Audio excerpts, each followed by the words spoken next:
حضرت عبداللہ بن عمر بن عاص رضی اللہ تعالی عنہما سے روایت ہے، رسول اللہ صلی اللہ علیہ وسلم کو فرماتے ہوئے سنا، اللہ تعالی نے آسمانوں اور زمین کو پیدا کرنے سے 50,000 سال پہلے مخلوقات کی تقدیریں تحریر فرما دی تھیں۔ فرمایا، اور اس کا عرش پانی پر تھا۔ صحیح مسلم حدیث نمبر 6748۔ حضرت ابو ہریرہ رضی اللہ تعالی عنہ سے روایت کی، کہا، مشرکین قریش تقدیر کے بارے میں رسول اللہ صلی اللہ علیہ وسلم سے بحث کرنے کے لیے آئے۔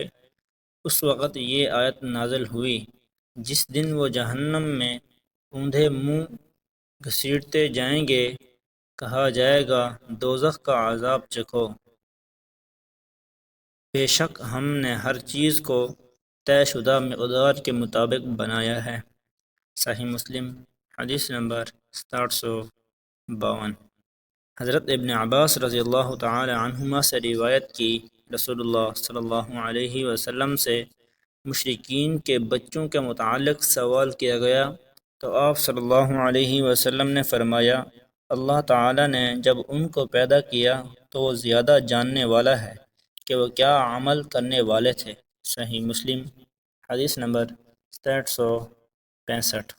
حضرت ابو ہریرہ رضی اللہ تعالی عنہ سے روایت ہے، رسول اللہ صلی اللہ علیہ وسلم نے فرمایا، طاقتور مومن اللہ کے نزدیک کمزور مومن کی نسبت بہتر اور زیادہ محبوب ہے، جبکہ خیر دونوں میں موجود ہے۔ جس چیز سے تمہیں حقیقی نفع پہنچے اس میں حرص کرو اور اللہ سے مدد مانگو، اور کمزور نہ پڑو، مایوس ہو کر نہ بیٹھ جاؤ۔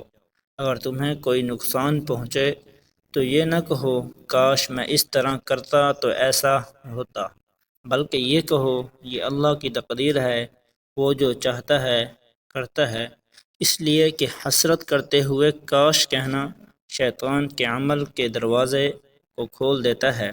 صحیح مسلم حدیث نمبر 6774۔